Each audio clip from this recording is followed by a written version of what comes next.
Les nuits vous paraissent longues, vous ressentez de la frustration, du stress, du mal à dormir, vous êtes à bout. Détendez-vous.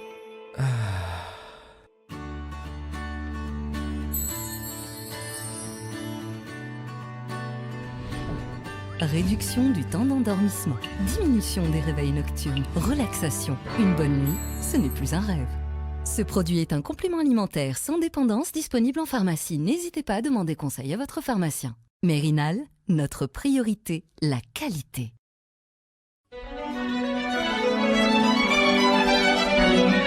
Pour bien s'entendre, il faut bien s'écouter. Rendez-vous sur M, la petite radio du Grand Maghreb. Amis auditeurs de Radio M, bonjour. Nous nous retrouvons donc en ce mardi, dernier jour du mois de septembre. Je me trompe ? Mercredi. Donc, avec le 23e CPP, son présentateur attitré, Khaldani, qui passe ce soir sa 188e nuit en détention. On commence à prendre l'habitude de cette litanie. Elle est difficile, mais bon, il est clair que Khaldani bénéficie d'un très grand soutien, lui et les autres détenus d'opinion, les autres détenus du Hirak, et qu'il n'est pas question pour notre opinion, pour les Algériens, de les laisser en prison. Ils sont des détenus d'opinion et l'Algérie, la constitution algérienne ne prévoit pas de détenus d'opinion en principe. Pour m'accompagner dans ce numéro du Café Presse Politique, deux dames. Il n'y avait pas de dames la semaine dernière et nos amis youtubeurs nous avaient fait le reproche qu'il n'y en avait pas. Maître Nabila Smaïl, bonjour. Bonjour. Avocate à Tizi Ouzou et encore récemment membre de l'APW de Tizi Ouzou. Démissionnaire. Voilà, vous en avez démissionné, on en parlera. Et Louisa Aïd Hamadouche, politologue et acteur de la société civile. Bonjour, Louisa. Et nous avons aussi des auditeurs qui réclament à ce que tu reviennes plus souvent au CPP. Tu le sais, ça. Hein, et tu viens tous les 3 mois. Tous les 3 mois. Alors, mon collègue, pour justifier le Café Presse Politique, il faut qu'il y ait au moins 2 journalistes. Donc, merci beaucoup, Maher Zarabia, d'être avec nous aujourd'hui. Au vol. Hein, pris un peu au vol. Hein, non, mais c'est très bien. On dira quand on aura quelque chose à dire et puis on se taira pour écouter les spécialistes quand il faudra.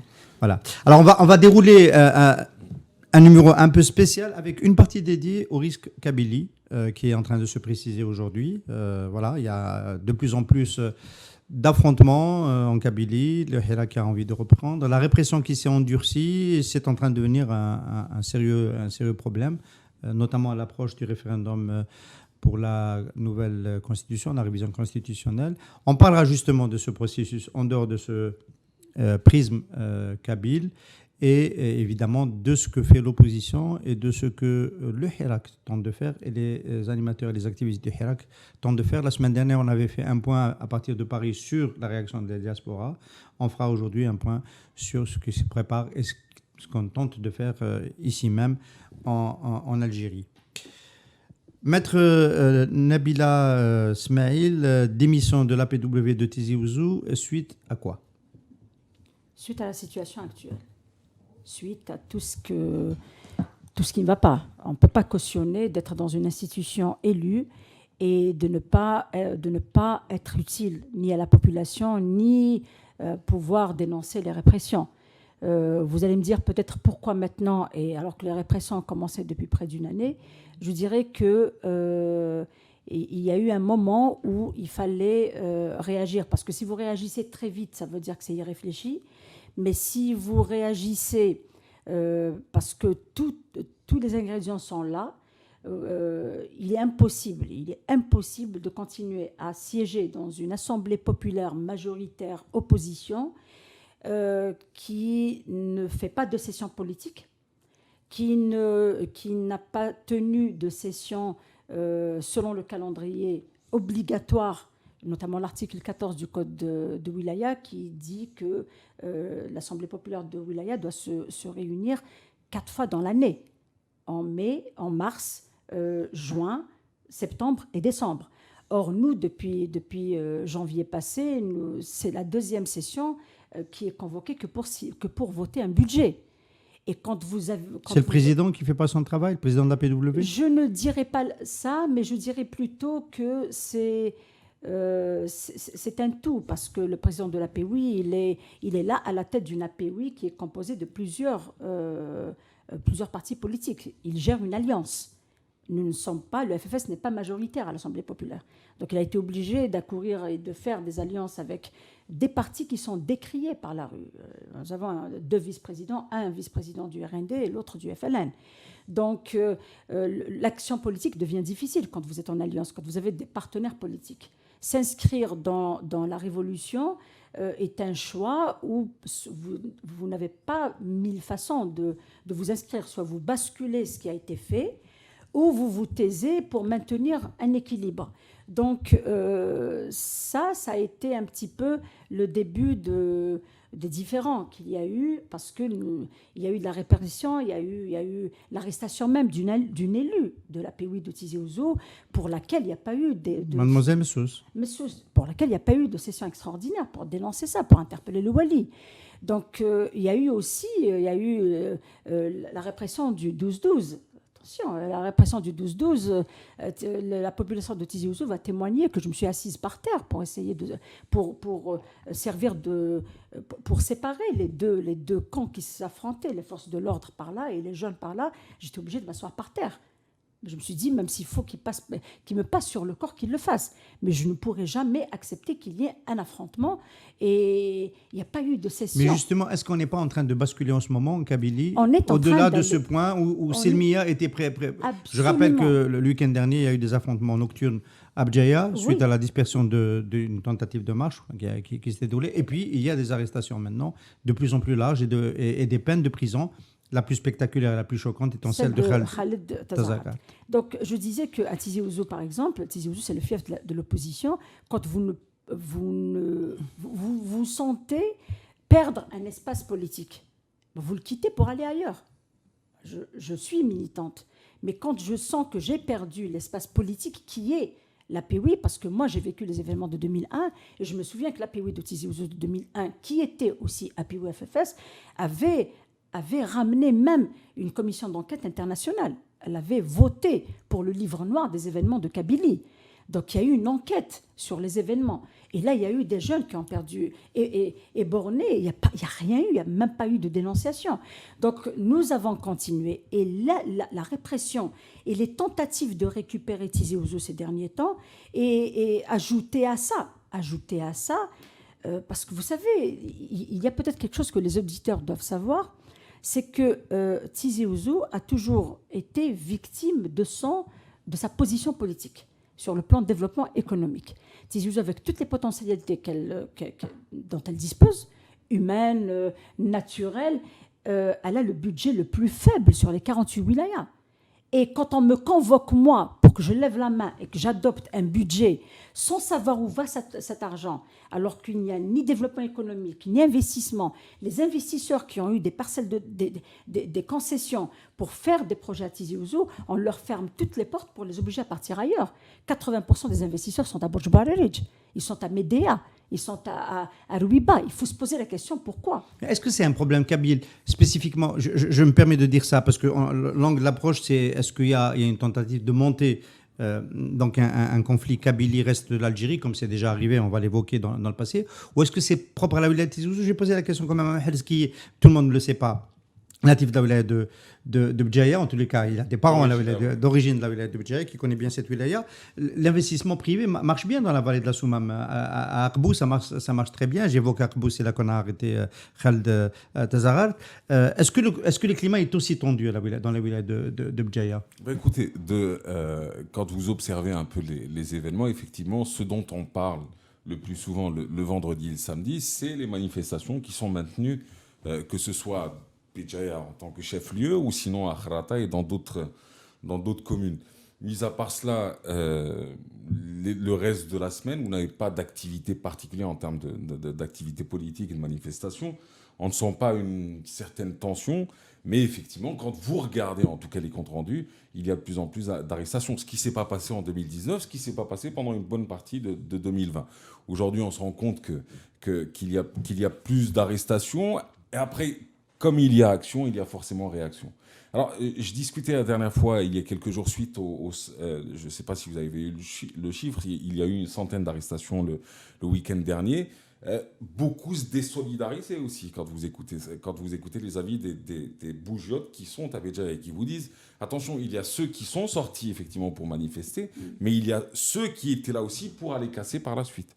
Et c'est-à-dire qu'on se pose la question sur l'origine de ces gens-là. Quand on sait que sur les 18 derniers mois, il n'y a jamais eu de casse. Contrairement à ce qui a pu se passer il y a quelques années, contrairement à...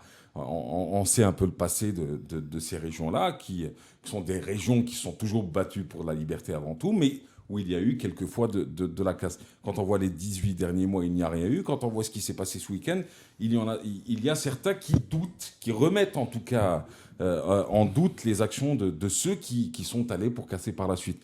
Maintenant, effectivement, il y a une action qui est menée en Kabylie, particulièrement à Béjaïa, parce que j'y vis une partie de la semaine. Maintenant, est-ce que Béjaïa est-ce qu'il va y avoir un scénario comme celui qu'on a vu durant les années 2000 et 2000, on ne parle pas que de 2001, on peut parler de 2000 et vous montez jusqu'à 2018, où il y a eu une succession d'actions qui ont été menées par des habitants qui souhaitaient un changement. Moi, je pense qu'il y a une certaine maturité aujourd'hui, qu'il y a une certaine sagesse, qui ne fait pas que les anciens... Cela ne veut pas dire que les anciens étaient en mal agi, au contraire, hein, ils ont montré l'exemple. Ils ont peut-être été trahis par certains, ça on le sait, et l'histoire le relatera en tout cas dans les prochaines années. Mais je pense qu'il y a une certaine sagesse qui fera que malgré toutes les provocations que subiront ces deux régions, ou ces trois régions, parce qu'on peut parler de Bourg-Bois-Arège. On parle de wilaya pour le moment. On parle maintenant plutôt de wilaya, effectivement. Si on parle de Béjaïa, de Tizi Ouzou, on pourra parler de Bourg-Bois-Arège, on pourra parler d'autres villes. Je pense que malgré toutes les provocations, la population ne voudra pas que ça s'embrasse chez elle, parce qu'elle sait que les seuls perdants, ce seront ce seront ces régions-là, ce seront ces wilayas-là, et non pas... Et ça touchera d'une certaine manière... Ça impactera, en tout cas, d'une certaine manière, le Hirak, qu'on le veuille ou non. Donc je pense qu'aujourd'hui, en tout cas, mon avis, c'est que ça ne s'embrasera pas, quelles que soient les actions qui vont être menées sur place, même s'il pourrait y avoir quelques réactions épidermiques. On va poser la question à Louisa Aïd Hamadouche, à la politologue. Est-ce qu'il y a une malédiction, un bug système qui veut qu'à chaque début de présidence, c'est quelqu'un qui me le faisait observer, Chadli qui arrive en 79, il y a le printemps, c'est une bonne chose, printemps belga. Printemps 80, c'est une bonne chose, mais c'est un conflit quand même, système central, Kabylie. Zeroual, quelqu'un me faisait observer aussi, grève des cartables, 94, c'est l'année où il arrive. Bouteflika, 2001, il a porté comme une croix les morts de ce printemps noir. Et aujourd'hui, on a un peu le sentiment qu'avec Tebboune, il a rencontré un soulèvement national, mais qui peut-être que c'est son vœu d'en finir avec un tête-à-tête avec la Kabylie. Est-ce que, question, c'est une malédiction que de revivre ce scénario? Alors, l'observation que vous a faite votre ami, elle est particulièrement intéressante. Moi, j'y verrais deux explications. La première explication mettrait en avant le caractère des relations à l'intérieur même du pouvoir lorsqu'un nouveau président arrive. Parce que, hormis cette observation, il y a aussi un fait, c'est que à chaque fois qu'un nouveau président arrive, et généralement cette succession se fait dans des conditions plus ou moins tendues, parce qu'en fait, en revenant depuis le début de l'histoire de l'Algérie, aucun président n'est parti de façon normale, à la fin de son mandat ou en démissionnant de façon normale. Aucun président. Il y a toujours eu un événement dans lequel une partie des acteurs clés de la structure du pouvoir a joué un rôle important, et il s'agit de l'institution militaire en l'occurrence. C'est toujours l'institution militaire qui a poussé le président en place à partir d'une façon ou d'une autre. Donc partant de là, il est quasiment certain, sans être dans le secret de la boîte noire, c'est que lorsqu'un président arrive, il n'arrive pas dans un consensus parfait. Il a des alliés, évidemment, mais il a aussi des adversaires. Donc, première explication, les tensions en Kabylie comme ailleurs peuvent être le résultat, ou en tout cas une forme de pression exercée d'en haut vers le bas, de façon à utiliser cette région comme dans un conflit par procuration, je dirais. Première explication. Deuxième explication, l'Algérie est un pays continent dans lequel les régions ne sont pas du tout traités de la même façon, ne sont pas gérés de la même façon. C'est déjà un pays continent dirigé par un centre, par un pouvoir extrêmement centralisé, extrêmement bureaucratisé et doté d'une très forte concentration. Déjà, c'est une contradiction qu'il est quasiment difficile, où il est quasiment impossible de sortir parce qu'on ne peut pas gérer un pays de cette façon-là. Donc, quand bien même ce pouvoir central serait doté des meilleurs sentiments, des meilleures compétences, gérer un pays de cette taille, de cette façon-là, ce n'est pas possible.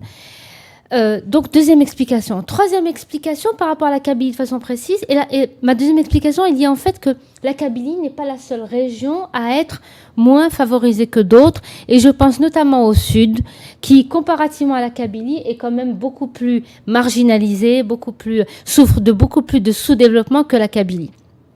Donc, deuxième niveau d'explication. Le troisième niveau d'explication, c'est les caractéristiques propres à la Kabylie.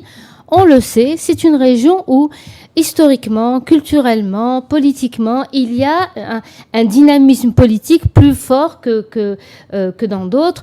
Le mouvement national d'abord, la guerre de libération ensuite. Il y a aussi le fait que c'est une région qui est très très en contact avec l'étranger et on sait l'impact que la culture démocratique peut avoir sur les populations de la région d'origine. Donc il y a effectivement une espèce d'avant-garde, on va appeler ça comme ça, de revendication politique par rapport à d'autres. Mais ça ne, en tout cas jusqu'à présent, et je suis assez d'accord avec Mahrez lorsqu'il dit que ce qu'on observe aujourd'hui sur le plan conjoncturel, c'est-à-dire les arrestations, les pressions sur les militants, à mon avis, sur le plan conjoncturel, il est lié à la période que nous vivons actuellement.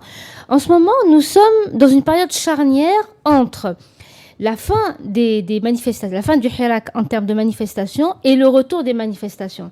Cette période charnière, elle est faite d'incertitudes, un peu comme le début des manifestations du Hirak. On se souvient qu'au tout début aussi, il y avait cette crainte de violence, de cette crainte d'émeute. Il y avait eu des provocations, les fameux sacs de pierre qu'on a retrouvés sur les trottoirs, etc.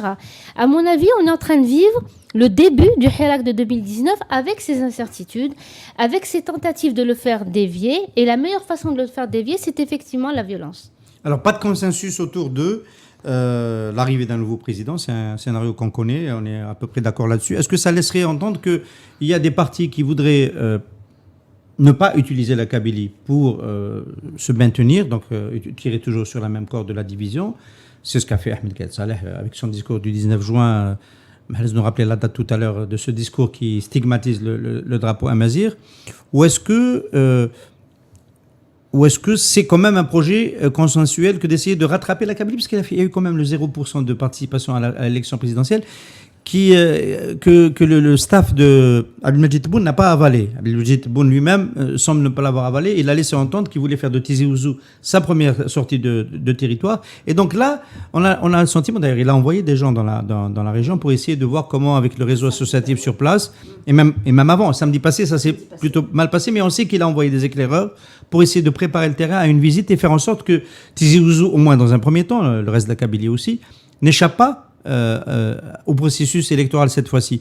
Donc on ne comprend pas très bien, quand on veut tendre la main à une région pour la remettre dans le contexte national, pourquoi l'acharnement et la répression en même temps? Parce que ça dénote qu'il y a un conflit. Il y a un conflit en haut. On ne sait pas qui donne l'ordre de réprimer. C'est en totale contradiction. Nous avons un pouvoir qui vit dans la contradiction. D'un côté, il essaye de séduire et de l'autre, il réprime. Dimanche prochain, nous avons des procès de Hirak. Le mercredi passé, on est passé de 100 000 dinars d'amende à 6 mois ferme au niveau de la cour. Donc, on a l'impression qu'il y a une bicéphalie. Il y a quelqu'un qui donne des ordres et l'autre qui dit « Ah, c'est pas moi ».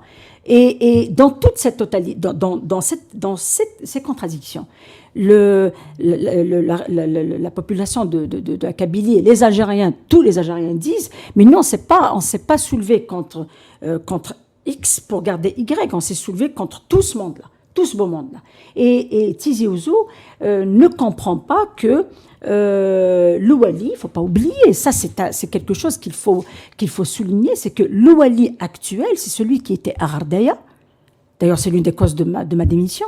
C'est celui qui était derrière les événements de Barrayan et il a été nommé par Ben Salah.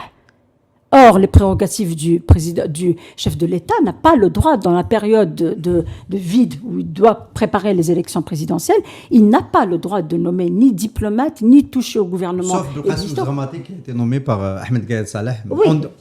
On est dans un scénario où mais il n'a pas le droit de nommer. En dehors de la Constitution et en dehors de l'Algérie. Exactement. Donc, quand la Kabylie, qui est plutôt connue pour son respect de la réglementation, des lois, c'est peut-être l'une des seules wilaya où l'administration est rigoureuse au point de la paralyser sur le plan du développement local, sur le plan du développement économique. Il y a tellement de rigueur dans l'application des textes qu'on a l'impression que il y a deux républiques en fait.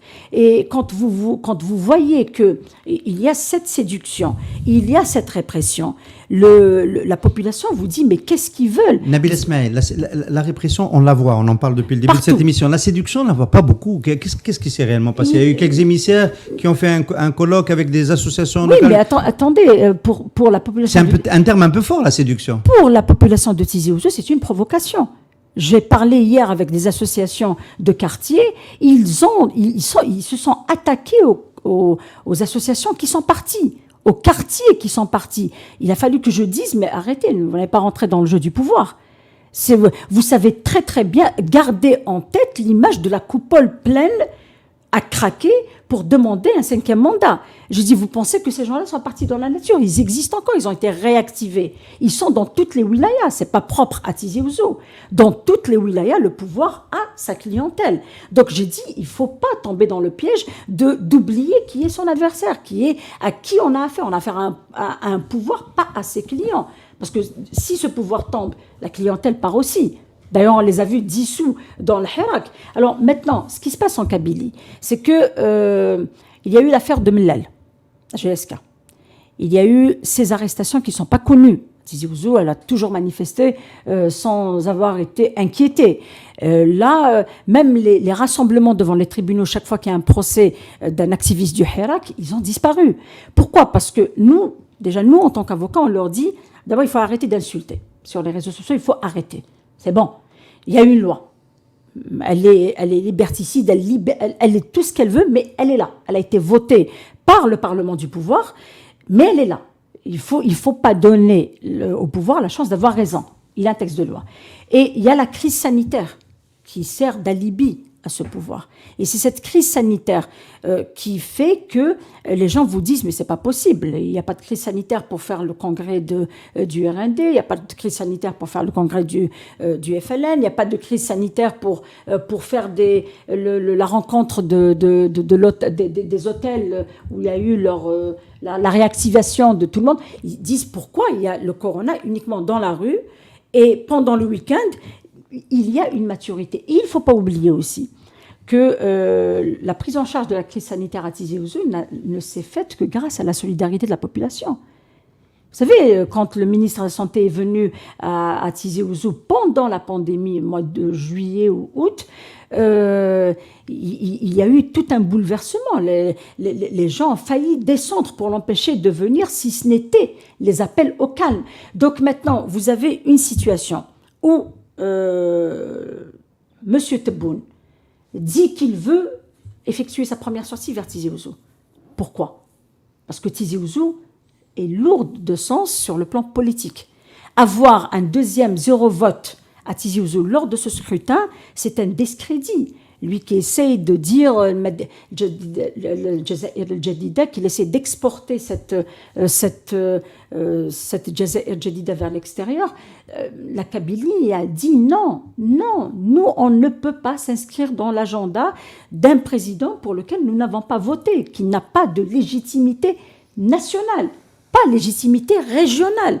Il ne faut pas se tromper, parce que quand on parle de 4 millions d'électeurs sur 21 ou 26 millions d'électeurs, il n'y a pas de légitimité au sens propre pour dire... Enfin, 4 millions, c'est un chiffre officiel, on peut même le contester facilement. C'est quand nous comptons l'administration, les militaires, les corps constitués, où est le vote de la population. Et il ne faut pas oublier aussi une chose, c'est que la Kabylie, c'est ça que le pouvoir est amnésique.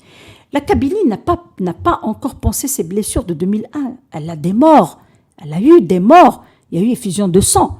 129 morts qu'ils ont oublié. Il n'y a pas eu de jugement de ces assassins. Il n'y a pas eu justice. Maintenant, il y a eu plus de 17 jeunes qui ont perdu leurs yeux lors du 12-12. Ça aussi, on ne peut pas l'oublier. Donc, essayer maintenant de séduire ou d'essayer de tâter ou de réactiver les relais du pouvoir, ça sera difficile parce que d'abord, il y a une maturité et cette maturité qui existait depuis tous les jours, depuis tout le temps. On ne se souvient pas que la Kabylie était un jour aveuglement. Il y a ce sentiment de réconfort parce que les autres wilayas reconnaissent à la Kabylie sa lutte politique. Mahrez Rabia, je t'ai trouvé un peu peut-être trop sûr et trop rassurant sur la capacité de la Kabylie, en tous les cas de la Wilayat Béjaïa dont tu as parlé, de rester dans la Silmiya. Parce qu'aujourd'hui, si on ajoute tous les ingrédients, la situation sociale, la répression, le cumul, le fait qu'il y a quand même le cumul 2001, etc. Moi, je serais peut-être plus prudent sur comment la situation peut évoluer. Ma certitude, de toute manière... D'ailleurs, c'est peut-être valable aussi pour les autres régions d'Algérie, mais pour le moment, on parle de la Kabylie. Je pense qu'elle n'engage que moi, ma certitude, mais de par... je veux dire, quand on est journaliste, on est sur le terrain, on discute, on échange, sans l'ambition d'avoir la vérité absolue, ni de la penser, de construire sa propre réflexion, ni de l'entendre des oreilles des habitants. Aujourd'hui, si on devait se positionner en tant que citoyen vivant dans une région comme celle de Tizi, de Béjaïa ou même de Borj Baourich, je veux dire, il y a des erreurs à ne pas reproduire. Les erreurs de 2001, on les connaît aujourd'hui.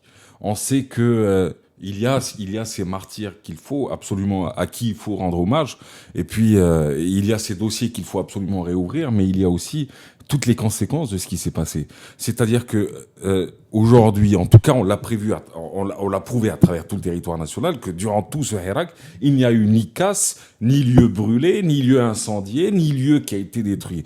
La Kabylie en a fait de même, et en plus de ça, il faut pas oublier une chose, c'est ces milliers de jeunes et de moins jeunes qui faisaient le déplacement de ces régions vers la capitale. Qui faisait pour renforcer de toute manière, il y a eu des étés où on s'est retrouvé pratiquement seul dans la rue parce que il y avait les engagements de certains, il y avait la fatigue pour d'autres, la maladie pour d'autres, et puis il y avait ce soutien qui venait de ces régions-là, ces régions de l'Est en général. On va ouvrir un peu le Majel pour pas non plus pour pas faire dans la division.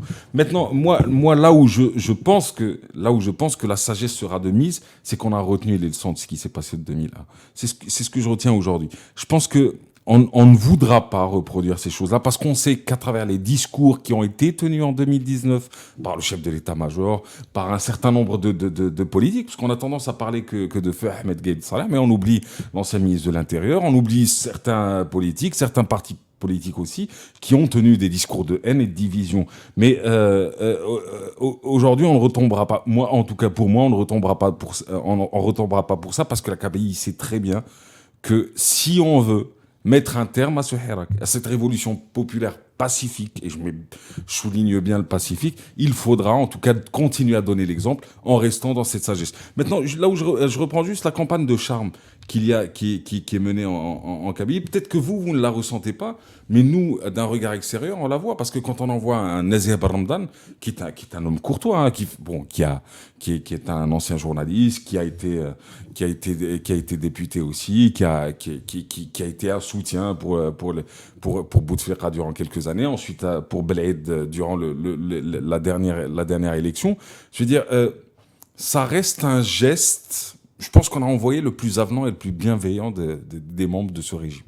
Je vous le dis, en le connaissant, en l'ayant pratiqué, en connaissant son éducation, sa courtoisie, son niveau d'intelligence, parce que ça change de ceux qui nous disaient pendant de longues années l'Algérie c'est mieux que les États-Unis, c'est mieux que la Suède, et ce qui va avec. C'est quand même quelqu'un qui réfléchit, quelqu'un d'un certain niveau. Maintenant, comment interpréter maintenant cette visite-là ? C'est à chacun en réalité. Moi, je l'interprète en me disant qu'il y a peut-être réellement une volonté, peut-être. Et je le dis en tant que commentateur, je ne le dis pas en tant qu'acteur, il y a peut-être une volonté d'apaiser, de sonder, parce qu'un Nazir Banamdan n'est qu'un sondeur. Ce n'est pas quelqu'un qui va apporter des solutions, c'est quelqu'un qui va rapporter les problématiques, même si on le sait, c'est biaisé de départ, parce que ceux qu'on a réunis pour ces réunions-là n'étaient pas les vrais acteurs de la société civile de Tizi Ouzou, n'étaient pas les vrais acteurs de la grande famille du sport, des associations sportives, ou même des préoccupations des gens de Tizi Ouzou. On a, comme d'habitude, recyclé ceux qui ont été à la coupole et dans d'autres lieux. Mais ça reste un geste. Il y a le ministre Khaldi qui se déplace aussi à Béjaïa, qui a été fortement critiqué par une partie de la population, parce que peut-être qu'on ne s'attendait pas à ce qu'un maire fasse autant qu'il déroule le tapis rouge pour un représentant du gouvernement. Après, il ne faut pas oublier une chose. Ce dont on aspire aujourd'hui en Algérie, c'est pas la chute des institutions. C'est pas de faire tomber les institutions. C'est de changer de régime, de changer de système. Aujourd'hui, ces gens-là, hélas, bon gré, mal gré, j'ai envie de vous dire, ils sont représentants de certains secteurs. Quand ils se déplacent dans ces régions-là, je pense qu'ils ont autant de craintes eux-mêmes que ceux qui les reçoivent en se disant peut-être que c'est une manipulation. Donc la campagne de Charles, moi je la vois venir, je l'observe. Maintenant, qu'est-ce qu'il y a derrière ? J'ai envie de vous dire, c'est à vous, politologues, c'est à vous, avocats, c'est à vous, militants, politiciens, de pouvoir expliquer un peu la chose. Mais moi, je reste persuadé que, en tout cas, ces régions-là feront preuve de sagesse parce qu'ils savent que les seuls perdants, ce sera eux-mêmes et ce sera le Hirak aussi. Parce qu'on va encore une fois les pointer du doigt en disant « Regardez ce qu'ils ont fait ». Alors qu'ils ont été un exemple, et vous le dites, c'est un berceau de gens qui ont été aguerris à la politique, qui ont été éduqués avec des valeurs de liberté, de démocratie et autres.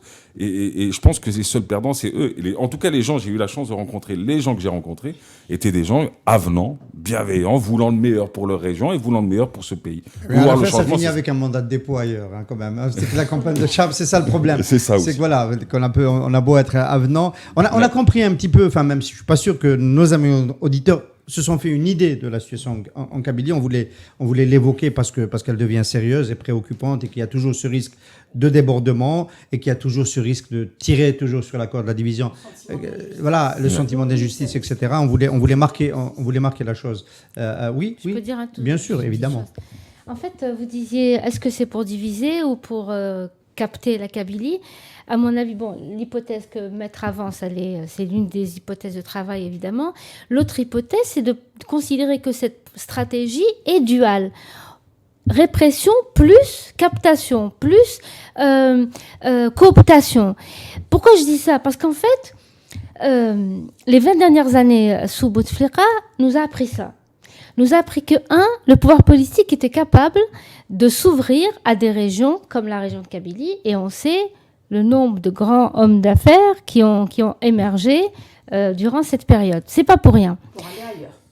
Oui, bien sûr. Aucun d'entre eux n'a investi là-bas. Non, c'est pas l'investissement dont je parle. C'est le symbole d'avoir dit que la Kabylie avait toujours été marginalisée sur le plan économique et d'avoir laissé émerger des acteurs politiques, qu'on pourra nommer comme on voudra, mais en tout cas, ce sont des acteurs politiques issus de cette région qui parlaient la langue de la région, etc., ce qui n'existait pas auparavant.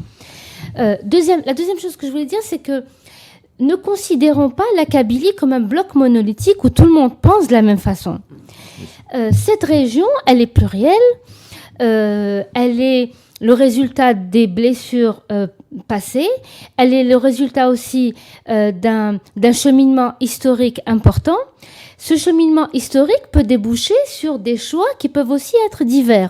Donc vous aurez des catégories de militants ou d'acteurs associatifs ou d'acteurs économiques qui vous diront la Kabylie a suffisamment payé son nihilisme ou a suffisamment payé son opposition entre guillemets radicale. Nihilisme, il est temps, tout à fait, son opposition dure. Il est temps qu'elle essaie autre chose. Et ça, ce courant-là existe, on le sait. Les partis politiques en sont l'une des manifestations. C'est la raison pour laquelle je pense que la stratégie réprimer ceux que l'on considéra comme les plus durs, les plus réfractaires au compromis, d'une part, et offrir des perspectives, entre guillemets, des perspectives d'avenir, d'autre part, me semble être une stratégie cohérente d'un système autoritaire qui veut revenir, je suppose, qu'il veut revenir au schéma dans lequel il était, à savoir une ouverture contrôlée, des élections contrôlées, une société contrôlée, vis-à-vis de laquelle on laisse quelques espaces, mais des espaces contrôlés. Oui, contrôlée, ouverture contrôlée. On attend l'ouverture pour qu'elle soit ensuite contrôlée. Mais puisque tu as ouvert, Louisa, la parenthèse sur un peu les symboles qui peuvent émerger d'une région et qui peuvent laisser entendre à l'opinion nationale que cette région-là est associée au développement, etc. On pense évidemment à Issa Darbrab et à Ali Haddad. Issa Darbrab, qui est devenu un groupe important avec Civital avant l'arrivée de Bouteflika, qui a continué à se développer les premières années de Bouteflika.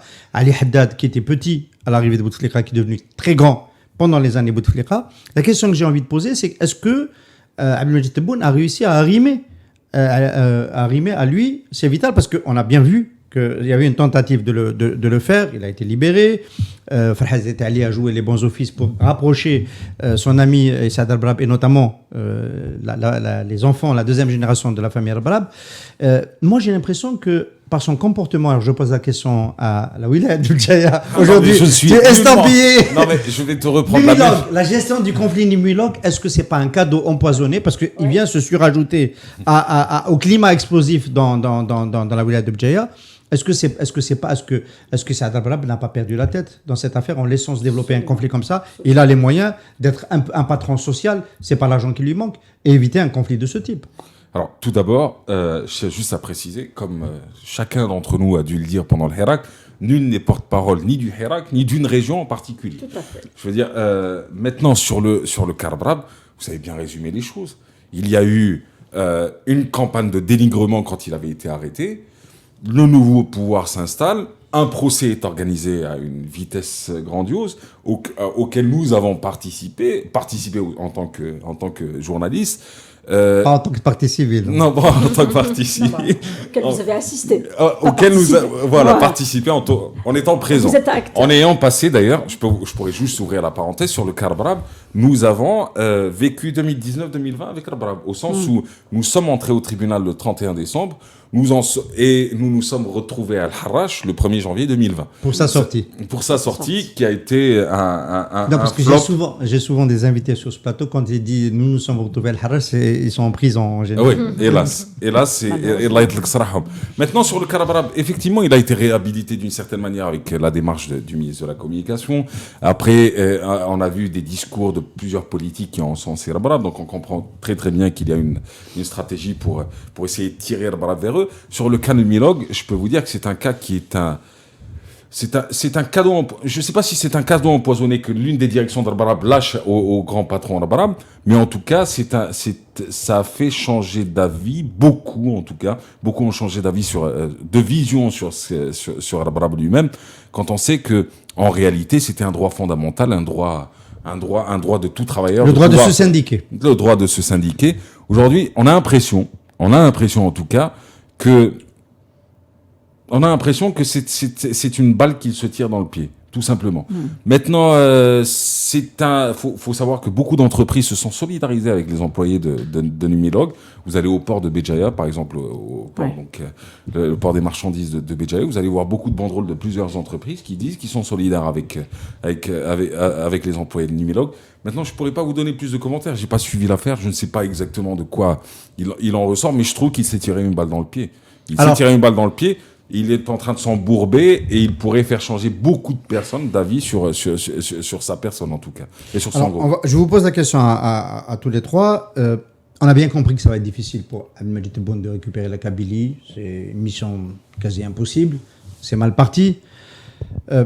Mais reconstruire une clientèle ailleurs en Algérie, il en a besoin. Il a traversé ces mois-ci sans base sociale, sans réseau qui le porte. Le FLN, le RND ne peuvent pas le faire ouvertement.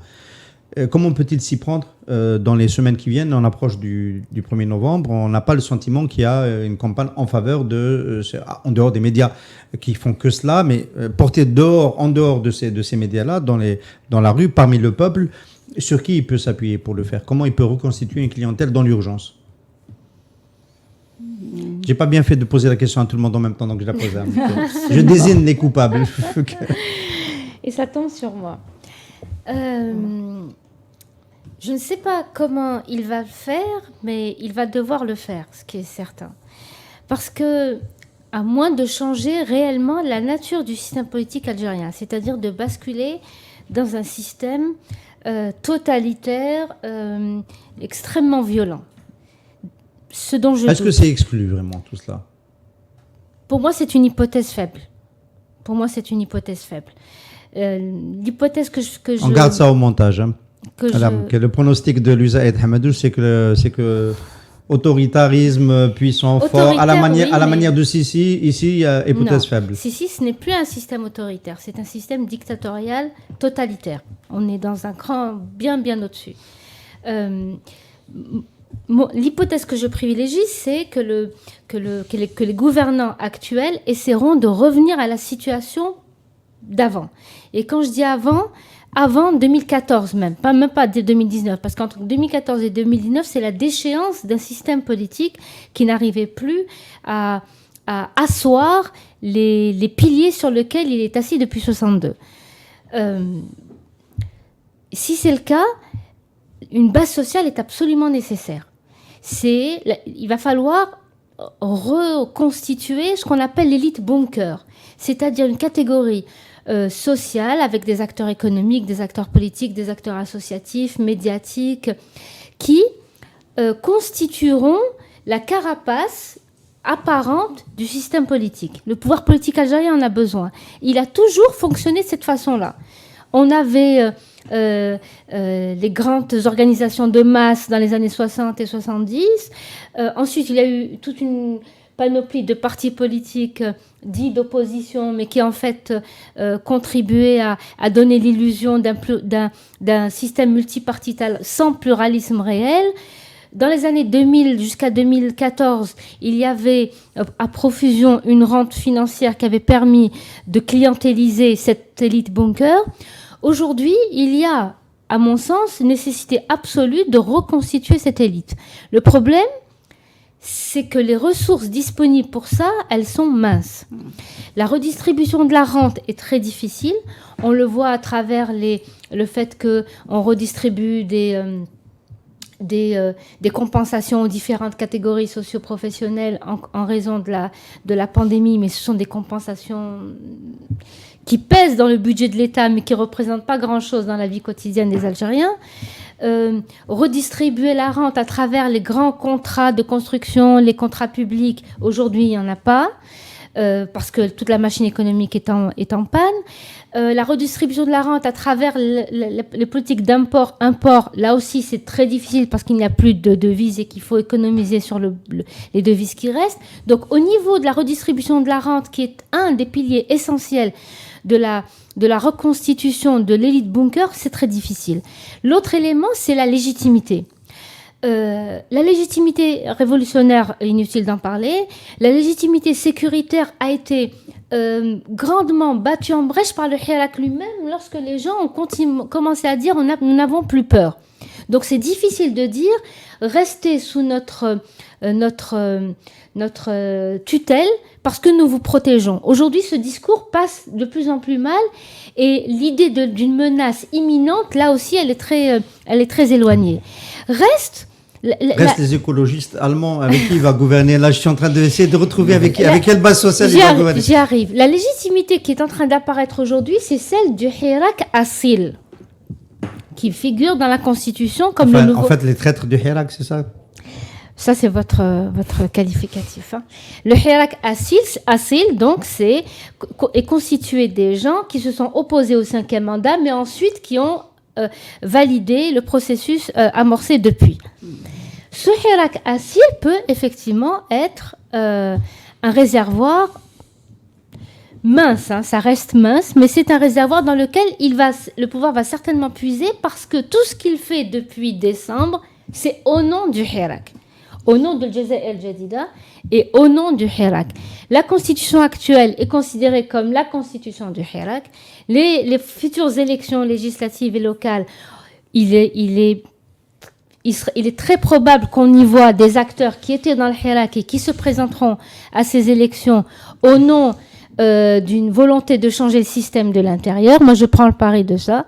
Donc la légitimité qui est en train de naître ou que l'on veut faire naître au forceps, c'est celle du Hirak Assil. Nabil Ismail, la nouvelle base sociale du régime Tebboune, est-ce que ça peut être un autre portrait que celui de Soufiane Djellali que vient de décrire en creux Louisa et Hamadouche, c'est-à-dire ceux qui ont fait le Hirak au début mais qui considèrent que la chute du régime de Bouteflika suffit, qu'il n'y a pas besoin de changer de système.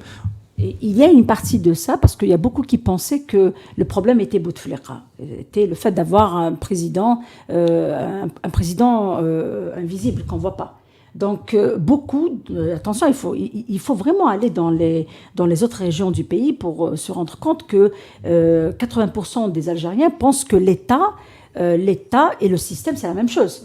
La problématique est là, parce que quand on vous dit alhamdoulilah raïs, c'est à croire que les gens se sont soulevés parce que Bouteflika était alité et qu'on l'a pas vu depuis 3 ans, et que les élections présidentielles allaient sauver l'Algérie.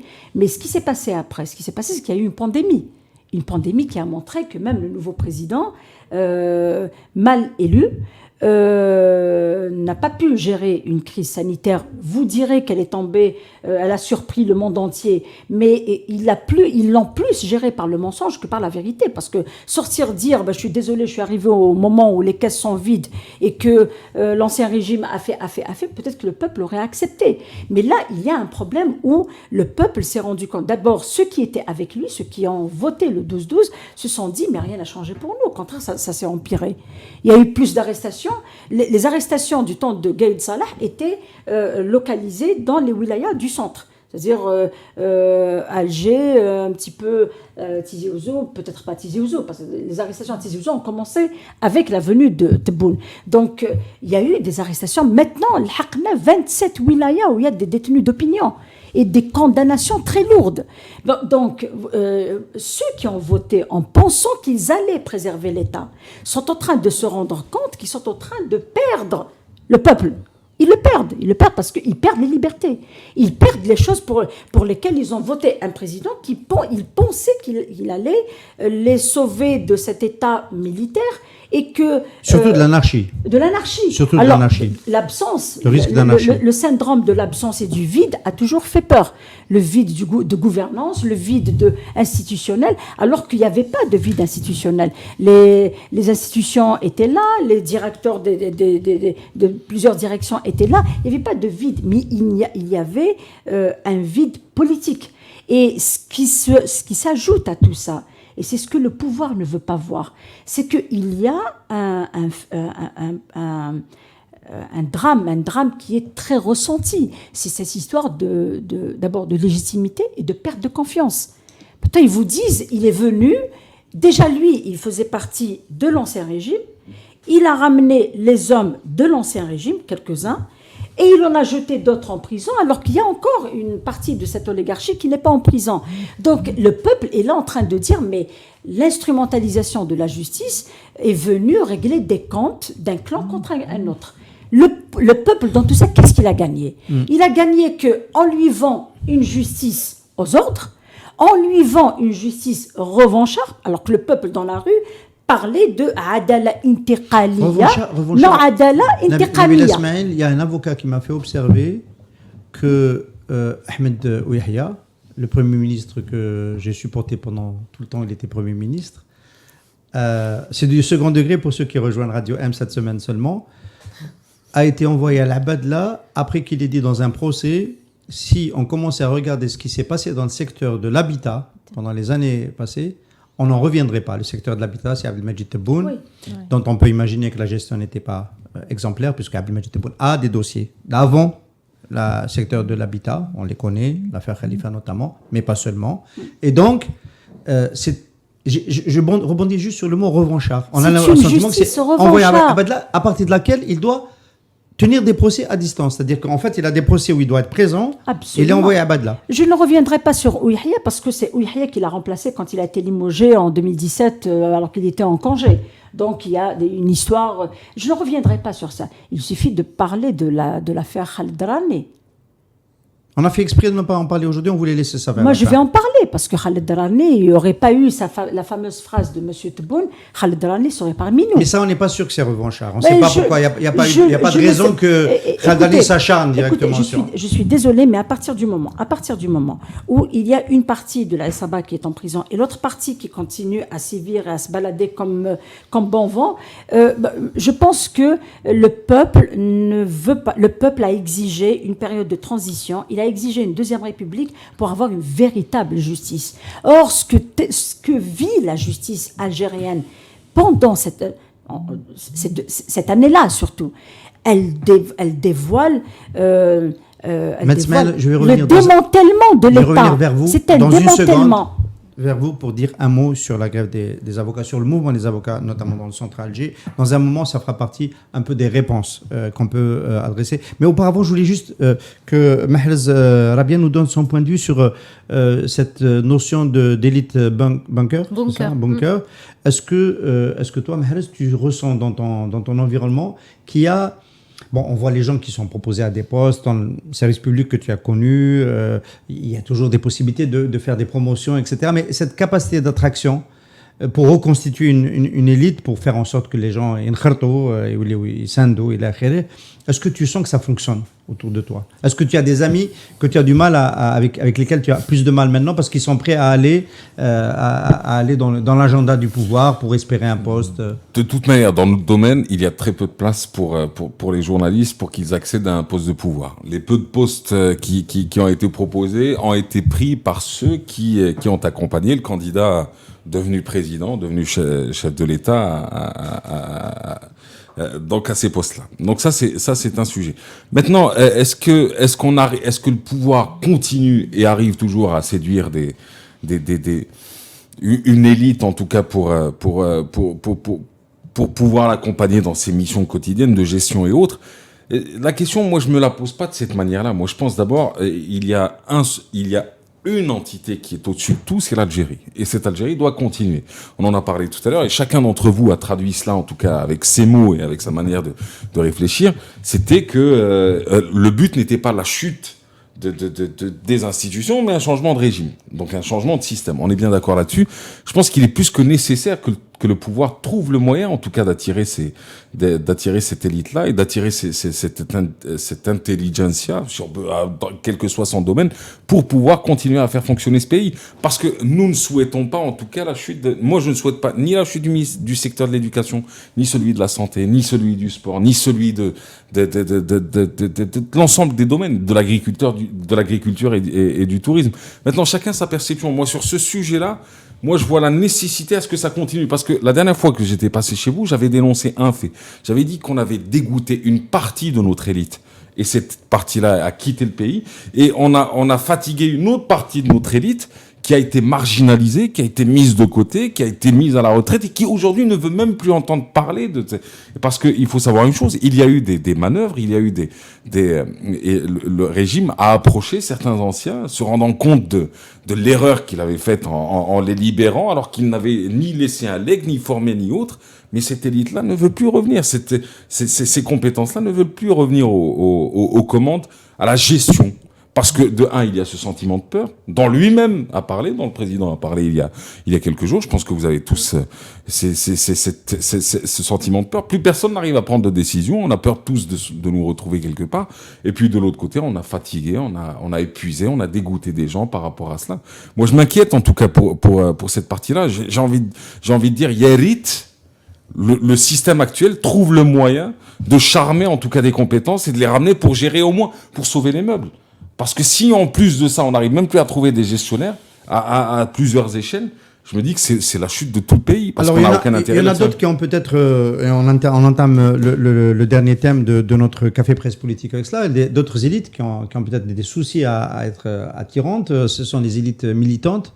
On peut commencer par l'opposition. Le PAD organise le 10 octobre une journée en défense des libertés. Le PAD, le pôle l'alternative démocratique, qui a rejeté le 12-12, qui a rejeté tout ce qui a généré depuis le 12-12, mais qui a, on le sent, des difficultés à mobiliser, comme d'autres élites qui peuvent être intéressées par la mobilisation. Est-ce que, bon, ça c'est les partis politiques, est-ce que question directe et précise. Le départ la suspension du FFS de sa participation au PAD n'est pas aussi un facteur qui a peut-être affaibli la capacité du PAD à attirer, à continuer une dynamique de mobilisation qu'il peut toujours retrouver si le mouvement populaire se remet en marche. Heureusement que vous avez utilisé le mot suspension et gel, pas retrait. Parce que la crise qui a secoué le FFS depuis avril 2019, on en est encore dedans. Donc on se retrouve avec pratiquement 3 directions. Donc il y a réellement, vous savez, Houari Addi en 2018, dès mars ou avril 2018, il avait écrit un article où il disait que le pouvoir va démanteler le FFS de l'intérieur. L'article existe encore. Houari Addi l'avait écrit. Il avait dit ce que subit le FFS actuellement rentre dans la cartographie politique du régime qui veut changer la cartographie politique avec 2 nouveaux partis et qui veut se débarrasser de tout ce qui est ancien, y compris des partis d'opposition qui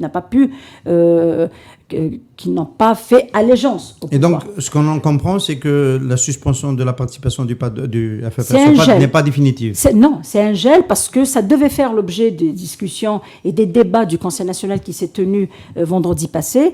Or, ce Conseil national a été consacré uniquement à la participation ou au scrutin du 1er novembre. Donc, on peut rappeler la position du FFS sur le 1er novembre.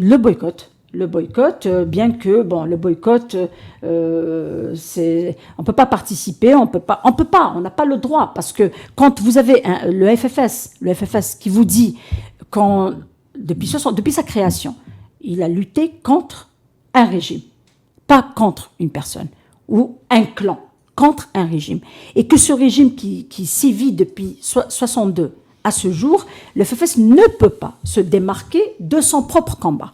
C'est un combat. Alors maintenant, si vous dites que je n'ai pas participé aux élections présidentielles, mais je vais participer aux élections, au scrutin, ça veut dire qu'il divorce avec son projet cher à Hussein Ait Ahmed, qui est la constituante. L'élection d'une constituante est l'appel à une période de transition pour assurer les véritables fondements d'un véritable État et d'une deuxième République. On ne peut pas continuer à faire du replâtrage. Mais là, on ne comprend pas, parce qu'en gros, peut-être pas pour la constituante, mais à quelques nuances près, ça peut être aussi le cas, c'est un peu ce que dit le PAD. Donc on ne comprend pas pourquoi le FFS n'est pas resté dans le PAD, pour le dire avec d'autres voix. Le FFS a gelé ses activités par rapport à la convocation du Congrès extraordinaire, suite à la démission de 2 membres de l'instance de l'IP. Donc, il a gelé sa participation, pas politique, pas pour des raisons politiques, c'est pour des raisons organiques, parce qu'il devait réorganiser la maison. Donc, la question du retrait définitif ou de continuer est encore ouverte. C'est pas un dossier qui est fermé. Mais maintenant, ce qui reste, ce qu'il faut dire, c'est que nous, le débat a tourné autour du fait que nous rejetons l'agenda du pouvoir. Nous l'avons toujours rejeté.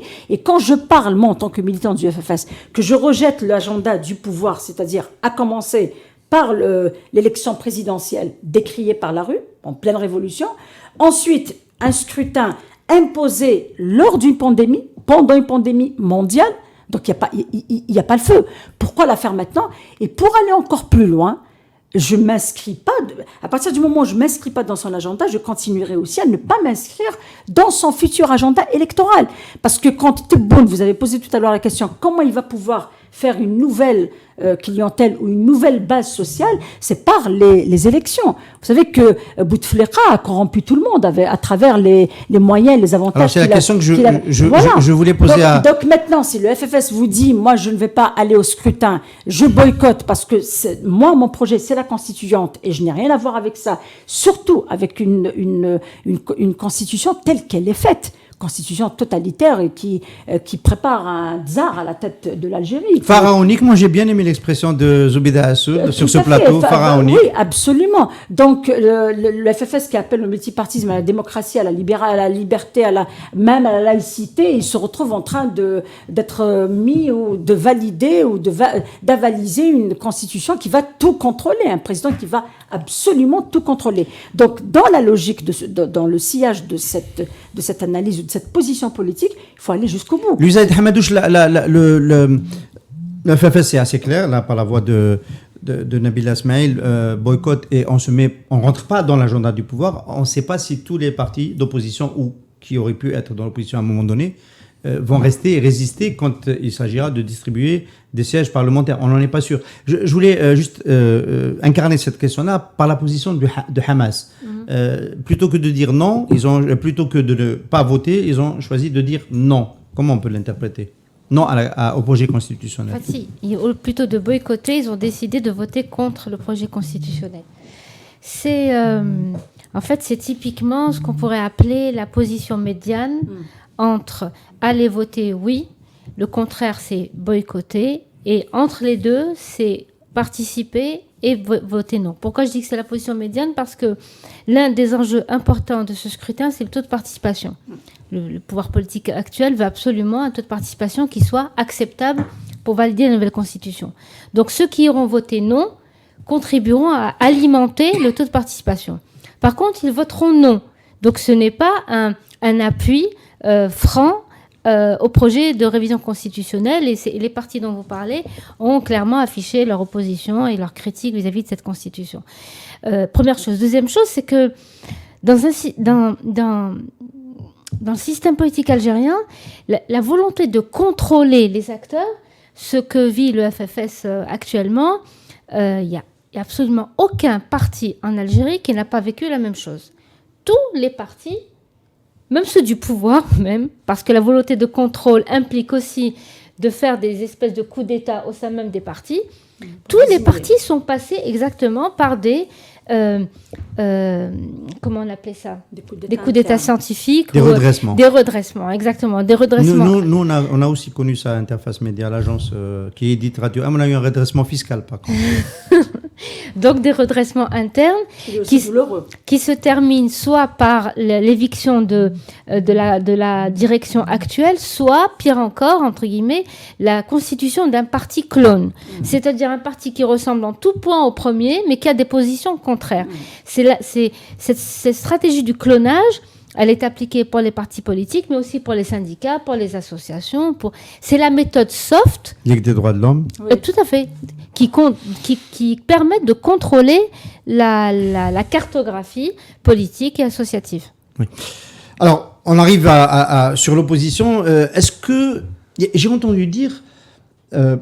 Tiens, les avocats ont bougé, c'est un peu comme au début du Hirak, sauf qu'il n'y a pas des millions d'Algériens qui sont dans les rues. Est-ce que ce qui se passe avec les avocats, comment tu le perçois, toi, Mahez, qui est un peu au fait avec ta caméra et ton suivi de journaliste, est-ce que c'est un bon indice? Est-ce que ça veut dire quelque chose? Ou est-ce que c'est un combat d'arrière-garde? Parce que c'est quand même, je termine ma question, un bâtonnier, pas n'importe qui, Maître Céline Alger, qui s'est fait vilipender par un juge, et on a l'impression plutôt que c'est une lutte défensive.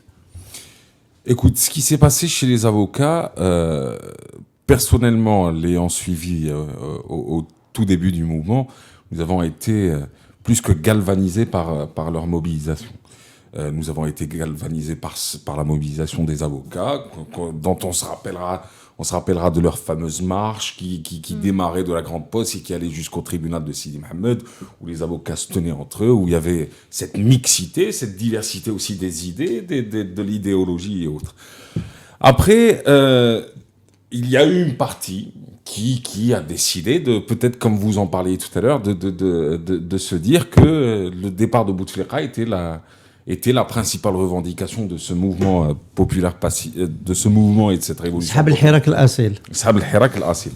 Maintenant, moi, là où j'oublie pas ces dizaines et ces centaines d'avocats que j'ai envie, en tout cas, de raconter à travers mes futurs projets, c'est que c'est ces avocats qui, pour la plupart, ont abandonné leur cabinet, ont abandonné l'une de leurs missions qui est commerciale et économique pour défendre des militants, des gens qui se sont battus pour leurs idées, et c'était les avocats qui continuaient à se battre pour eux, pour les libérer dans les quatre coins du pays. Et on sait, il y a certaines histoires très tristes, mais en même temps très belles à raconter, comme celle de ceux qui n'arrivent même plus à payer leur loyer, tellement ils se sont occupés des... On ne le dit pas assez. On le dit pas assez. Moi, c'est ces avocats, c'est à ces avocats que je veux rendre hommage. Maintenant, moi, je me rappelle des fameuses réunions de M. Cellini qui se déroulaient dans les sous-sols de Sidi Mohamed, où il y avait Maître Bouchachi, où il y avait quelquefois Madame Madame Nabila Ismail, où il y avait d'ailleurs un autre avocat qu'on voit un peu moins, mais qui a été amoindri, c'est Maître Aït Larbi. Voilà, Aït Larbi qui était très présent d'ailleurs au départ aussi. Je veux dire, aujourd'hui, on sait que, en tout cas, ce mouvement. Alors, comprenez bien ce que je veux dire, hein, parce que je suis pas technicien, je suis ni politologue, j'ai pas le discours non plus politique pour pouvoir l'expliquer. Maintenant, il y a ceux qui ont toujours milité dans la rue et qui ont profité de ce qui se passe aujourd'hui pour Cellini pour continuer à porter leur voix. Nous voulons une justice indépendante, nous voulons une réforme de la justice, nous voulons et c'est de bonne guerre. Et puis il y a ceux qui, en fin de compte, aujourd'hui, on a l'impression qu'ils militent pour un véritable changement, mais ils militent en réalité parce qu'ils soutiennent Cellini, ce qui va avec. Maintenant, moi j'ai l'impression qu'il y a deux mouvements, mais en tout cas, il y en a un qui en profite bien. Et c'est tant mieux parce que ça porte votre voix. Ouais, Maître Smaïl, en deux mots, votre commentaire sur. Vous pensez que je pourrais dire tout ça? Oui, non, en deux mots, c'est pas le sujet, on va finir avec autre chose. C'est très important de dire que nous n'avons pas le droit de diviser la dynamique des avocats. Parce que c'est l'espoir de cette révolution. Maintenant, je vais crier et dire « Ah non, moi je ne vais pas me solidariser parce que c'est Cellini, il défend une partie de la SAPA ». Je ne peux pas dire ça. Moi, je peux dire, le seul reproche que j'ai donné, c'était mon avis et j'en suis tout à fait responsable, c'est que ça devait se faire depuis très longtemps. J'ai dit cette mobilisation et cette grève devaient se faire à partir du procès de Tabou, par exemple, à qui on a refusé la défense. Il a fallu qu'il tombe par terre pour que, j'ai dit, on ne se solidarise pas avec la personne de Cellini, mais on se solidarise contre l'événement. C'était un dépassement. Parce que si vous imaginez dans la tête d'un jeune avocat qui a peut-être 2 ans, 3 ans de pratique, vous savez ce que c'est que pour lui un bâtonnier qui est en poste depuis près de 30 ans. Il travaille depuis... pas autant. Cellini n'est pas bâtonnier depuis aussi. C'est son 3e mandat, je crois. Oui. C'est pas des mandats de 10 ans. Mais quand on a l'envergure, parce qu'on ne regarde pas Cellini en tant que personne, on regarde ce qu'il représente. C'est le bâtonnier de l'ordre qui regroupe le plus d'avocats en Algérie. C'est le plus grand barreau d'Algérie en termes de nombre, d'importance et de situation et de poids. Donc, un jeune avocat qui vous dit... Oh, Cellini, il s'est fait jeter comme ça, on a appelé la police. Vous ne pouvez pas rester en marge de la gravité et dire « Ah non, oui, mais lui, il a encaissé, c'est un contrat moral, contrat personnel entre lui et son client, je ne rentre pas dans ça. » Mais les avocats qui ont sillonné le pays par leurs propres moyens, qui ont été défendre des causes, qui ont subi d'abord des menaces, qui ont reçu des menaces, qui ont subi des redressements, qui n'ont pas pu payer leur loyer, surtout pendant la période de pandémie, qui ont eu beaucoup de problèmes. Je parle surtout des avocates qui ont eu des problèmes soit avec leur mari, soit avec leur famille, parce qu'elles se déplaçaient. Et que, attention, l'avocat est un être humain. Et dans une société comme la nôtre, il n'est pas aussi libre que vous le pensez. Bien sûr. Mais il est on parle en particulier des femmes. Absolument. Et elles ont fait preuve d'une résistance remarquable, extraordinaire. Que ces avocats militants qui ont choisi de plaider pour une cause se solidarisent à cet événement. C'est pas de bonne guerre, mais c'est un devoir parce que c'est une continuité. C'est ça. C'est une continuité. Je n'ai pas le droit de regarder la personne et d'oublier la cause. Là, il est de mon intérêt de joindre tout le monde à ma cause et de dire Adala, Mustaqilla. Maintenant, vous pensez que le procès de Ouihia est un procès équitable? Pas du tout. Vous pensez que moi, l'opposante, la militante de l'opposition, regardez les doubles casquettes quand vous les avez sur la même tête, ce que ça peut vous faire comme situation où vous êtes interpellé tout le temps. Quand vous êtes militant de l'opposition, vous vous opposez à un régime et que vous êtes militant des droits de l'homme et vous n'acceptez pas le procès de Ouihia ou de Sellal, pour ne pas citer Ouihia. Parce que quand on est militant des droits de l'homme, on doit exiger un procès équitable, même si c'est mon ennemi. Quand je l'ai dit déjà sur ce plateau, j'ai dit quand ils avaient ramené le général Taufer au tribunal militaire avec une épaule fracturée, les avocats étaient choqués. C'est un humain. Maintenant, s'il y a un tribunal pour le juger de ce qu'il a fait, moi je ne deviendrai pas comme lui et être monstrueuse comme le régime. Je ne peux pas. Moi, je dois être l'anti-reflet du régime. Je ne peux pas le refléter. Si lui a tué, il a emprisonné, moi, je ne peux pas être comme lui. Quand j'aurai le pouvoir, je lui donnerai toutes ses chances. Je ne peux pas être le pouvoir que je combats. Donc, je pense que la grève des avocats est une opportunité et qu'il faut rester unis. Nous devons rester unis pour accomplir une justice. Rester unis, c'est l'un des mots d'ordre et des objectifs d'une forte initiative politique qui se prépare dans le Hirak pour les prochains jours, peut-être les prochaines semaines, et qui devrait très probablement changer un petit peu la donne au sens où il y aura du contenu politique qui va accompagner la tentative des Algériens, leur volonté de continuer à avancer leurs revendications de 2019 pour un changement démocratique. Est-ce qu'une initiative de la sorte, dont on aura plus de détails dans les prochains jours, et c'est la dernière question, je la posais seulement à Louisa Hamadouche parce qu'on a largement dépassé le temps de cette émission, est-ce qu'elle arrive trop tard et quelle forme elle pourrait éventuellement prendre pour apporter du nouveau dans l'offre politique? Est-ce qu'elle arrive trop tard? Non. Je pense que le Hirak a vécu une période et qui, pour moi, cette période s'arrête au niveau de l'élection présidentielle. Le tournant, pour moi, c'est l'élection présidentielle parce que l'élection présidentielle a montré, d'une façon involontaire sans doute, les acquis et les insuffisances du Hirak tel qu'on l'a vécu en 2019. C'est pas trop tard, non, parce que la période de la pandémie, enfin le confinement et la pandémie sanitaire a sans doute, et donc le fait de ne plus sortir dans la rue, a permis aux militants, aux intellectuels, de réfléchir sur comment donner une plus-value au Hirak quand les manifestations ne sont plus là et si les manifestations ne reviennent pas. C'est une hypothèse avec laquelle il faut travailler. Le but, ce n'est pas de sortir, de manifester, de scander des slogans. Le but, c'est de donner du contenu politique à une revendication populaire. Donc je pense que non, c'est certainement pas trop tard. C'est sans doute le moment parce que d'une part, on est en train progressivement de sortir du confinement. D'autre part, il y a des tentatives de reprendre les manifestations et surtout, en troisième lieu, il y a des enjeux politiques à venir. Et il est nécessaire, à mon avis, qu'une alternative politique soit proposée au Hirak de façon à ce qu'il ne se retrouve pas face au projet constitutionnel ou face aux prochaines élections législatives et locales dans la même posture, à savoir dire non à ce qui est proposé sans pouvoir proposer autre chose. Merci beaucoup Louisa Hamadouche, merci Maître Nabila Smaïl, merci Mahrez Rabia d'avoir animé avec moi ce café presse politique, donc encore une fois le 23e, sans Khaled Drani, toujours détenu cette nuit pour sa 188e nuitée en détention à la prison de Orléans. Khaled Drani, à qui on souhaite toujours une libération qui peut intervenir à n'importe quel moment parce que la pression est toujours là et parce que lui et les autres détenus évidemment d'opinion et de Hirak sont injustement détenus. Merci de nous suivre depuis aussi longtemps. Merci d'être aussi nombreux à chaque fois avec vos commentaires et à mercredi prochain. Comme ça.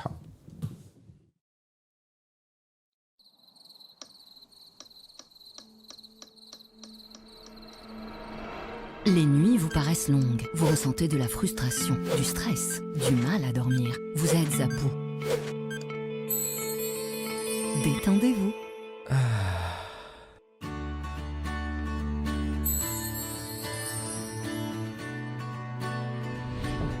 Réduction du temps d'endormissement, diminution des réveils nocturnes, relaxation. Une bonne nuit, ce n'est plus un rêve. Ce produit est un complément alimentaire sans dépendance disponible en pharmacie. N'hésitez pas à demander conseil à votre pharmacien. Mérinal, notre priorité, la qualité.